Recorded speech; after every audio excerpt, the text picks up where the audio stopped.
স্বাগতম। আমি আরিফ হোসেন, সরকারলেখান আইডিয়াল মাধ্যমিক বিদ্যালয়ের অনলাইন ক্লাসে নবম শ্রেণীর সকল ছাত্রছাত্রীকে শুভেচ্ছা। তোমরা স্ক্রিনে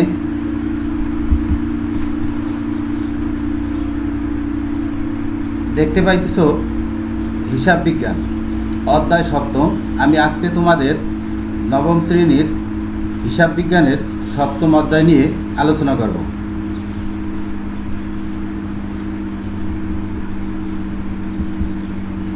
তোমরা দেখতে পেতেছ দেশের রাজা, মাছের রাজা। তোমরা কি বলতে পারো মাছের রাজা কি? হ্যাঁ, ইলিশ।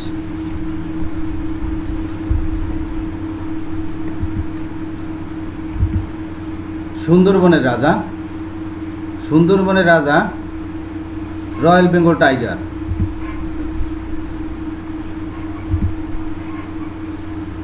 ফলের রাজা আম।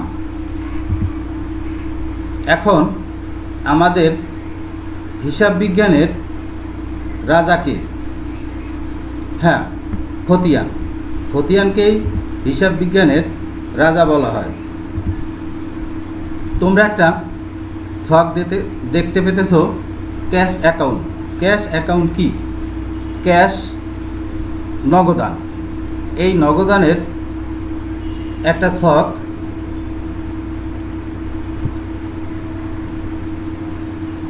তোমরা দেখতেছ। এরপরে দেখো শিখন ফল। খতিয়ান কি তা বলতে পারবে, খতিয়ানের গুরুত্ব ব্যাখ্যা করতে পারবে, খতিয়ানের বৈশিষ্ট্য ব্যাখ্যা করতে পারবে, খতিয়ানের শ্রেণীবিভাগ করতে পারবে, জাবেদা ও খতিয়ানের পার্থক্য নিরূপণ করতে পারবে, টি ছক ও চলমান জের ছকে হিসাব প্রস্তুত ও জের নির্ণয় করতে পারবে। খতিয়ান শব্দের অর্থ কি? খতিয়ান শব্দটির ইংরেজি অর্থ হইল লেজার, যা লেজ শব্দ থেকে উৎপন্ন হয়েছে। লেজ অর্থ কি? সেল বা তাক, তাক বা সেল।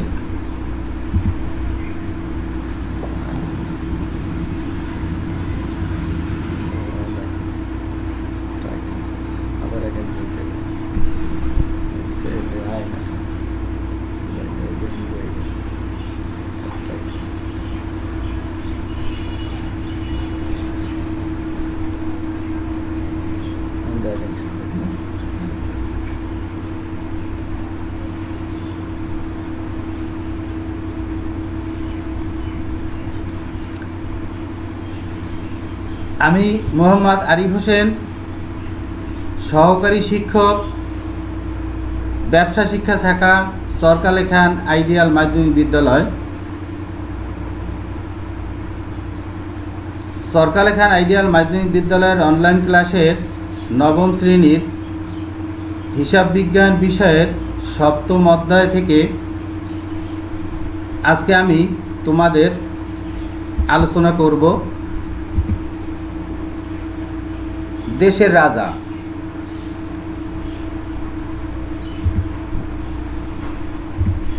এরপরে আছে মাছের রাজা। মাছের রাজা কি তোমরা বলতে পারো? হ্যাঁ, মাছের রাজা ইলিশ। এরপরে দেখো সুন্দরবনের রাজা। সুন্দরবনের রাজা, হ্যাঁ ঠিক আছে, রয়্যাল বেঙ্গল টাইগার। তারপরে দেখো ফলের রাজা। ফলের রাজা আম।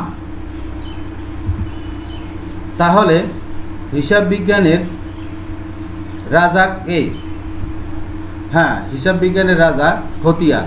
তাহলে আজকে আমাদের পাঠ শিরোনাম খতিয়ান।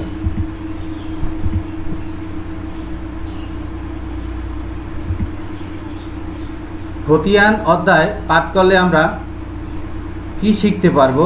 খতিয়ান কি তা বলতে পারবো, খতিয়ানের গুরুত্ব ব্যাখ্যা করতে পারবো, খতিয়ানের বৈশিষ্ট্য ব্যাখ্যা করতে পারবো, খতিয়ানের শ্রেণীবিভাগ করতে পারবো, জাবেদা ও খতিয়ানের পার্থক্য নিরূপণ করতে পারবো, টি ছক ও চলমান জের ছকে হিসাব প্রস্তুত ও জের নির্ণয় করতে পারবো। খতিয়ান শব্দটির ইংরেজি শব্দ লেজার, যার লেস শব্দ থেকে উৎপন্ন হয়েছে। লেস অর্থ কি? হ্যাঁ, সেলফ বা তাক।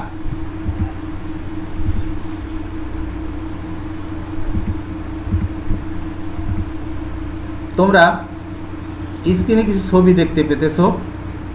এখানে বিভিন্ন তাকে বই সাজানো আছে। এক একটা বই, এক এক ধরনের বই, এক এক জায়গায়। লেনদেনগুলো শ্রেণীবিন্যাস করে পৃথক পৃথক শিরোনামে সাজিয়ে হিসাবে সেলফ অর্থাৎ খতিয়ানের লেখা হয়। খতিয়ান দুই প্রকার, একটা টি ছক আর একটা চলমান জের ছক। টি ছকে 8টা ছক, চলমান জের ছকে 7টা। তাহলে তোমরা খতিয়ানের একটা ছক দেখতে পেতেছ যেখানে গড় আছে 7টা, তাহলে এটা চলমান জের ছক। যে প্রধান বইতে লেনদেন সমূহ শ্রেণীবিন্যাস করে পৃথক পৃথক শিরোনামে সাজিয়ে সংক্ষিপ্ত ও স্থায়ী বা পাকাপাকিভাবে লিপিবদ্ধ করা হয় তাকে খতিয়ান বলে।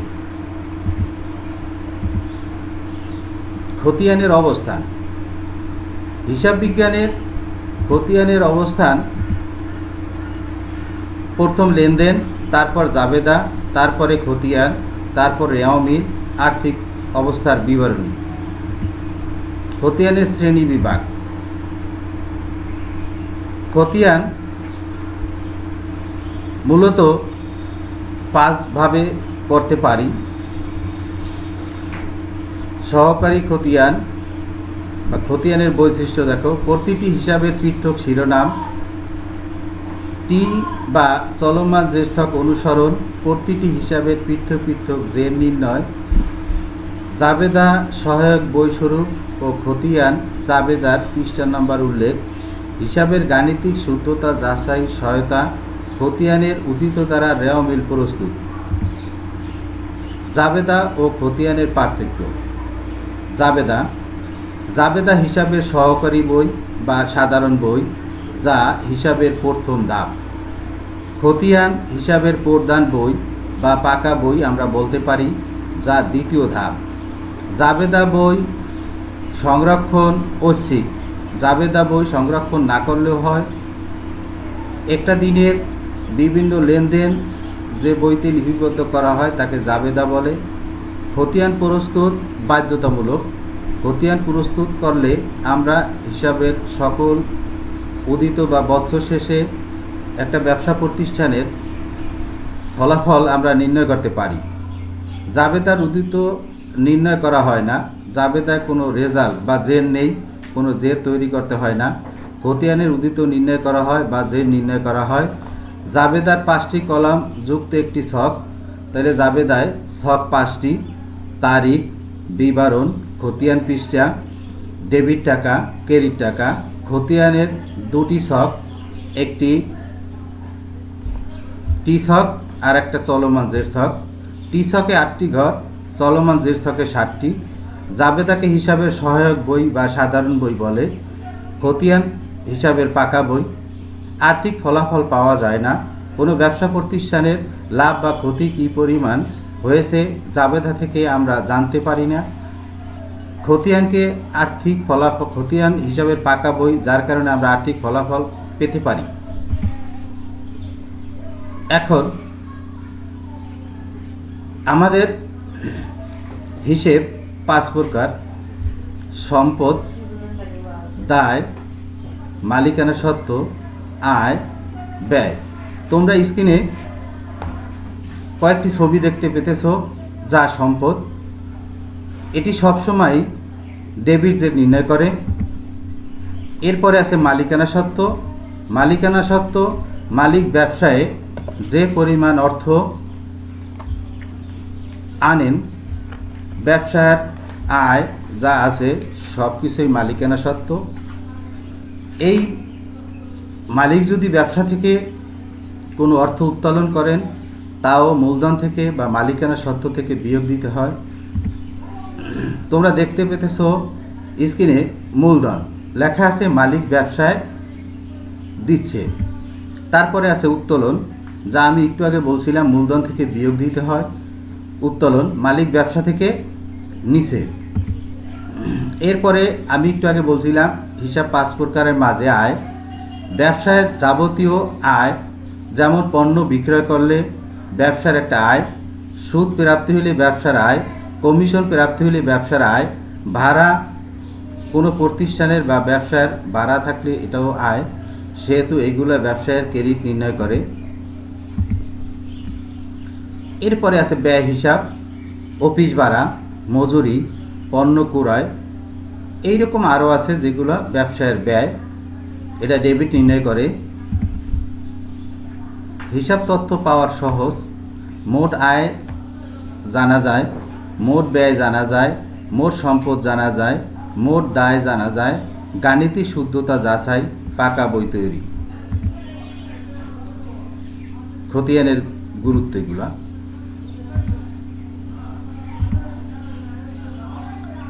খতিয়ানের ছক 2 প্রকার, একটু আগেও আমি বলছি, একটা টি ছক ও চলমান জের ছক।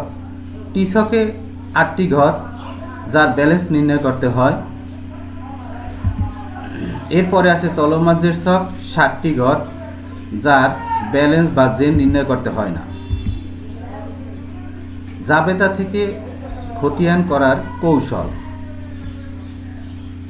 জাবেদা থেকে খতিয়ান করতে হলে তোমাকে প্রথম লেনদেনটিকে জাবেদা নির্ণয় করতে হবে। এরপরে তোমাকে খেয়াল করতে হবে তুমি কোন হিসাব তৈরি করতেছো। তুমি যে হিসাব তৈরি করবা ওই হিসেবটা যদি ডেবিট থাকে যাবে খতিয়ানে ডেবিটে, কিন্তু তোমাকে লিখতে হবে ক্রেডিট পাশেরটি। এখন দেখো, আমি যদি লিখি ব্যবসায় পণ্য ক্রয়, ব্যবসার জন্য পণ্য ক্রয়, জাবেদা ক্রয় হিসাব ডেবিট, নগদান হিসাব ক্রেডিট। এখানে আমি যদি নগদান তৈরি করি তাহলে নগদান আছে ক্রেডিটে, যাবে ও ক্রেডিটে লিখব ডেবিটের ক্রয় হিসাব। একটি জাবেদার উদাহরণ, মার্চের 1 তারিখ জাওয়াদের নিকট মাল বিক্রয় লেখা আছে, এই জায়গায় স্ক্রিনে তোমরা দেখতেছো। জাওয়াদের নিকট মাল বিক্রয় লেখা, যেহেতু কোনো ব্যক্তি বা প্রতিষ্ঠানের নাম যদি উল্লেখ থাকে তাহলে আমরা বুঝব এই লেনদেনটি বাকিতে হয়েছে। সেই ক্ষেত্রে বিক্রয় হিসাব সবসময় ক্রেডিট। বিক্রয় যেহেতু একটা প্রতিষ্ঠানের আয়, সেহেতু বিক্রয় সবসময় ক্রেডিট হবে, তাহলে ডেবিটে হবে জাওদ হিসাব। অথবা যদি জাওদের নাম উল্লেখ না থাকে তাহলে আমরা দেনাদার হিসাব লিখব, তাহলে দেনাদার হিসাব ডেবিট, বিক্রয় হিসাব ক্রেডিট। এখানে যেহেতু জাওদের নাম আছে সেহেতু জাওদ হিসাব ডেবিট, বিক্রয় হিসাব ক্রেডিট। দেখো লেখা আছে জাওদ হিসাব ডেবিট, বিক্রয় হিসাব ক্রেডিট। তাহলে দেখা গেল এখানে 2টি হিসাব, একটি হলো জাওদ, অন্যটি মাল বিক্রয়। তাহলে আমরা দেখি কি করে এইগুলো খতিয়ান করা যায়।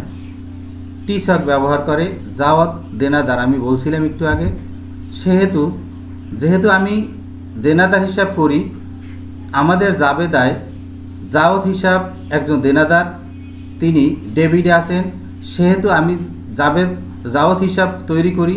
জাওদ আছে ডেবিটে, যাইবেও ডেবিটে, লিখব ক্রেডিটেটা আমি একটু আগে বলছিলাম।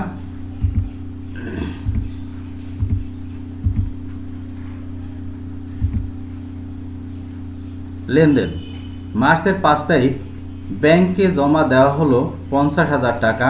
মার্চের 10 তারিখ ব্যাংক থেকে উঠানো হলো 20,000 টাকা।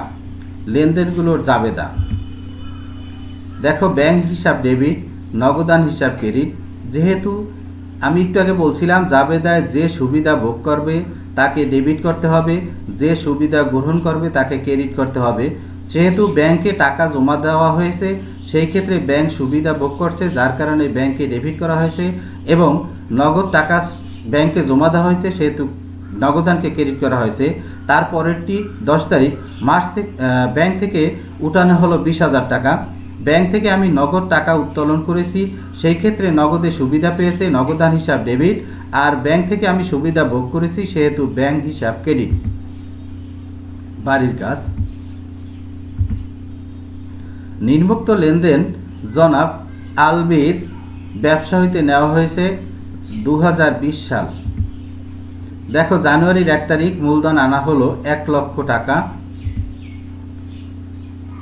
মার্চের 3 তারিখ নগদে ক্রয় 50,000 টাকা।